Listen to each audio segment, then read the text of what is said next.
그랬을 적에 세 번째가 5페이지 보시면 이 두 가지 방식의 법인 전환 방식이 있는데 굳이 현물주자 방식을 하면 어떤 유리함이 있느냐라고 생각해 보면 조세 지원책이 있어요. 그래서 조세특례제한법의 상에 그 일정한 요건을 정해놨습니다. 일정한 요건은 뒤에 보실 거고요.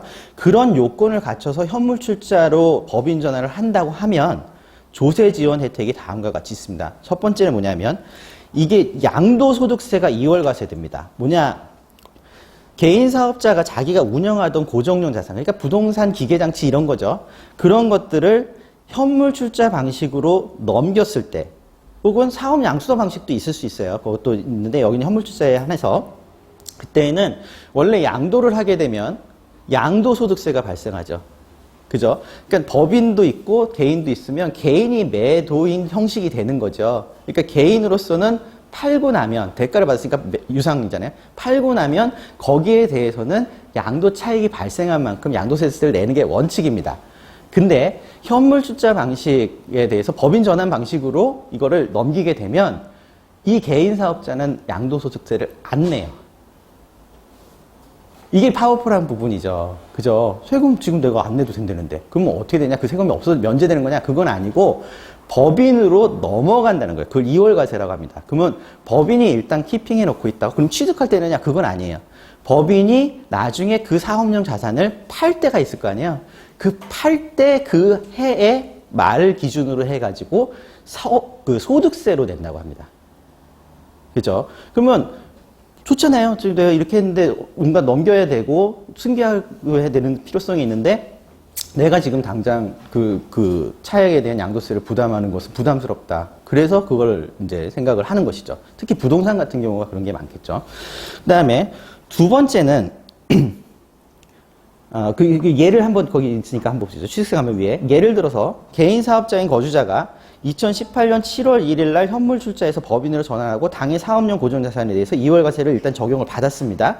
나중에 법인이 그것을 딴 사람한테 팔 때 그 판 연도에 2월과세액으로 법인세격으로 납부를 하면 그만이라는 거죠.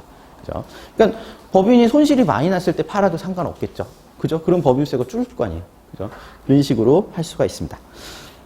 두 번째는 우리 쪽에서는 이게 더 의미가 있죠.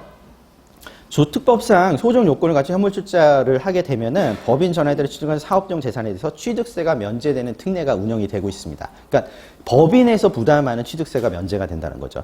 그래서 이 경우에 되게 다른 경우는 뭐 재고 자산을 받는다든가 이러면은 이 의미가 거의 없어요. 근데 부동산이나 등록해야 되는 기계장치, 이 큰 그것들 있죠? 그런 경우에는 취득세 면제라는 게 엄청나게 큰 이야기입니다. 그러니까 법인으로 넘기면서, 자연스럽게 넘기면서, 넘기는 사람은 양도세를 2월과세 받고, 받는 사람은 취득세를 면제받으면 안 할 이유가 없는 거죠. 자산이 컸을 때. 자, 그 다음에 이것도 이제 뒤에서 실제 사례를 보면서 하겠습니다. 우리 소유권 이전 등기 하실 때 국민주택채권을 매입해야 되잖아요. 자산 규모가 크면 그것도 금액이 부담이 됩니다. 근데 이것도 면제입니다. 그래서 기본법에 따라서 중소기업을 경영하는 자가 일단은 자기가 사업을 운영해서 1년 이상 하고 있었던 사업이에요. 그 사업용 자산을 현물출자로 법인에 넘기면 그 당시에 일정 조건에 따라서 그 평가를 해서 넘기면 그때는 국민주택 매입 의무가 여기서 이제 부동산 이전에 대한 국민주택입니다. 왜냐하면 여기는 이제 설립에 따른 등기에는 국민주택 채권의 매입 문제가 면제된다라는 문구가 있고 옛날에 있었던 문구이기 때문에 옛날에는 법인 설립할 때도 채권을 냈던 적이 있었대요. 근데 지금은 없잖아요. 그러니까 그건 의미가 없고 부동산 소유권, 그로 인한 부동산 소유권 이전 등기에도 채권 매입 의무가 면제된다. 자, 그러니까 이런 부분은 좀 혹하죠. 그죠? 그러니까 그런 부분에서 실제로 진행을 하게 되는 필요성이 생깁니다. 자, 이렇게 해서 이게 우리가 이 차원에서 검토를 해갖고, 이 회사는, 그 개인 사업자는 일로 가는 게 맞다라고 판단이 된다면, 그 다음에는 해야 될 게 결정이 됐으니까, 그러면 우리 진행할 때 뭘 해야 되냐라고 생각을 합니다. 그러면 여기서 이제 보시면, 보시면, 현물 출자에 의한 법인 전환을 상업등기 실무 입장에서 보면은 설립 등기에 해당이 됩니다. 그러니까 설립 등기에 해당이 될 때 일반 절차를 알고 계시다면 그 일반 절차에 따른 것을 일단은 가지고 있어야죠. 그 부분을 설명드리진 않죠. 근데 거기에 현물 출자가 어떻게 껴들어가는가만 보시면은 그럼 그 모듈이 들어간다라는 걸로 이해를 하시면은 현물 출자 자체가 접근의 전체 통을 외울 게 아니라 설립 과정에 현물 출자 껴들어가는 거. 이렇게 보시면은 좀 접근이 좀 수월하실 겁니다.